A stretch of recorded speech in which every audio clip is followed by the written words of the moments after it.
Assalamualaikum student mathematics 4024 welcome to maths guru student one more question on circle properties और इस question को भी मिलके सॉल्व कर लेते हैं.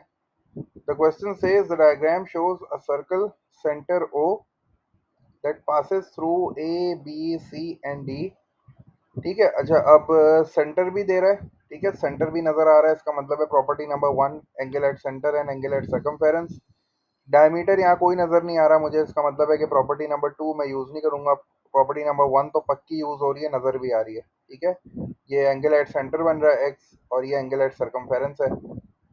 ठीक है, और आगे जो है वो ए बी सी डी चार पॉइंट्स दे रहा है सर्कमफेरेंस पे. इसका मतलब है साइक्लिक क्वाड्रेटरल वाली प्रॉपर्टी भी यहाँ यूज हो सकती है. The tangents at A and B meets at T.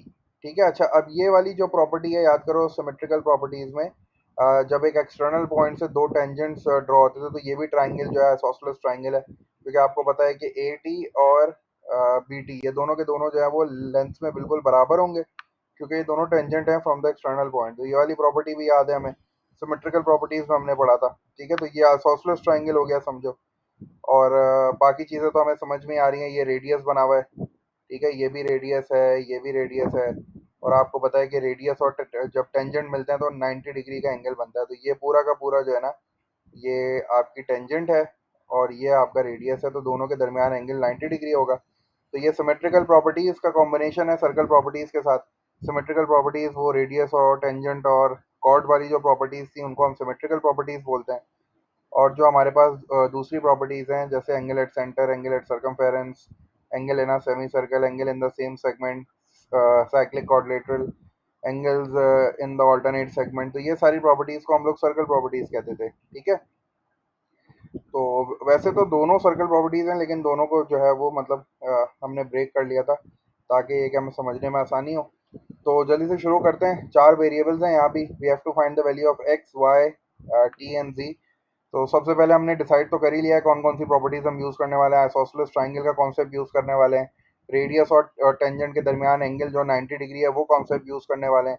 Angle at centre, angle at circumference और साइक्लिक क्वाड्रेटरल. चार कॉन्सेप्ट्स हैं, चार वेरिएबल्स हैं. जल्दी से फाइंड आउट कर लेते हैं.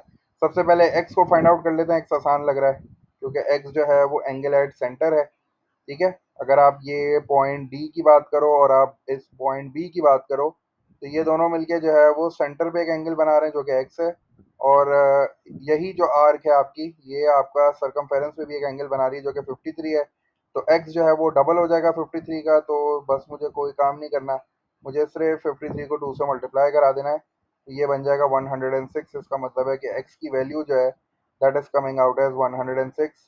3 times 2 is 6 and 5 times 2 is 10. तो 106 जो है that is the value of X. ये एक्स की वैल्यू आ गई 106 डिग्रीज. अच्छा, अब 106 डिग्रीज हो गया है. उसके बाद वाई भी फाइंड आउट कर लेता हूँ, क्योंकि मैंने डिसाइड कर लिया है कि भाई ए डी सी और बी साइक्लिक क्वाड्रेटल है. तो वाई और 53 ये जो है ऑपोजिट एंगल्स हैं.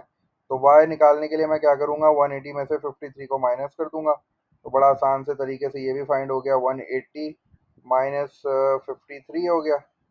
180 माइनस 53 इज 127, क्योंकि 7 में लाऊंगा तो ये 60 हो जाएगा और फिर 20 में लाऊंगा तो 80 हो जाएगा. तो 127 जो है it is the value of Y. अच्छा, 127 एक दूसरे तरीके से भी आ सकती थी. वो क्या, वो ये वाला तरीका था कि मैं जो है वो ये वाला एंगल फाइंड आउट कर लेता. मुझे एक्स तो पता चल गया था, 360 में से माइनस करके ये वाला एंगल फाइंड आउट करता और फिर जो भी एंगल आता उसको 2 से डिवाइड करता तो वाई की वैल्यू भी आ जाती. तो ये एंगल एट सर्कल और angle at sorry angle at centre और एंगल एट सर्कमफेरेंस के कॉन्सेप्ट से भी आ सकता था वाई, लेकिन उसमें वर्किंग ज़्यादा करनी पड़ती. मैंने सिंपल सा कॉन्सेप्ट यूज़ कर लिया साइक्लिक क्वाड्रेटरल का. 53 और वाई ये ऑपोजिट एंगल्स हैं तो सप्लीमेंट्री होंगे. 180 में से माइनस किया 127, उससे भी 127 ही आएगा. ठीक है, ये हो गया 106. मैं बता देता हूँ, हो सकता है कोई इंटरेस्टेड हो उस तरीके से भी फाइंड आउट करने के लिए. तो ये 106 आ गई एक्स की वैल्यू. आपको पता है कि कंप्लीट एंगल 360 होता है. जब आप 360 में से 106 माइनस करोगे तो ये बाहर वाला एंगल आ जाएगा.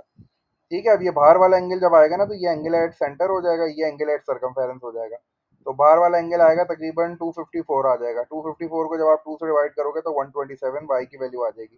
तो बेसिकली ये जो मैंने रेड से एंगल बनाया ना, ये एंगल एट सेंटर है और ये जो वाई है ये एंगल एट सर्कमफेरेंस है. तो ये इस वाले तरीके से भी जो है वो 127 ही इसका आंसर आएगा. ठीक है, तो जल्दी से चलते हैं।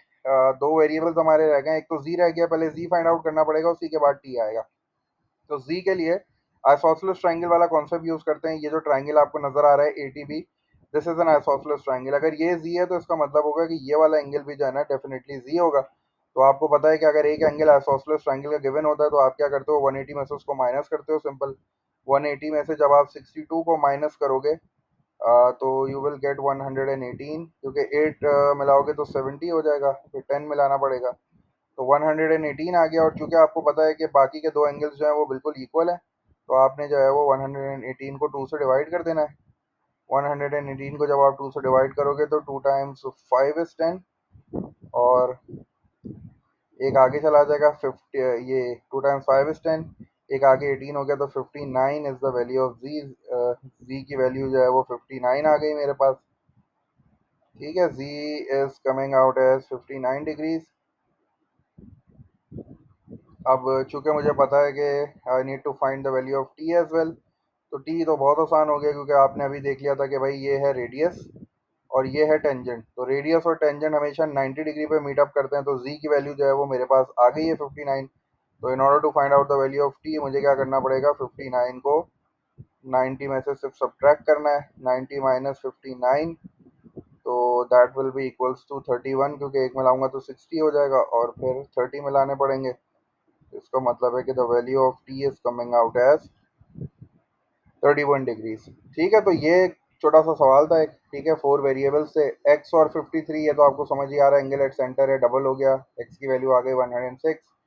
उसके बाद you need to find the value of Y. तो वाई जो है वो साइक्लिक क्वाड्रिलेटरल का पार्ट है, Y is the opposite of 53। ये दोनों सप्लीमेंट्री एंगल्स होंगे, तो मैंने 180 में से 53 को सब्ट्रैक्ट किया, 127 आ गया।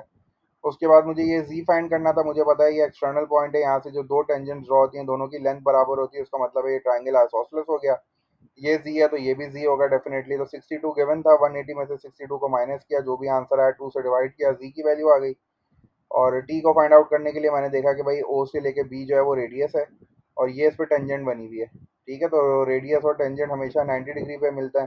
तो जी की वैल्यू मेरे पास आ चुकी थी 59, तो मैंने 90 में से 59 को माइनस किया, तो मेरे पास जो है वो टी की वैल्यू आ गई, that is equals to 31 degrees.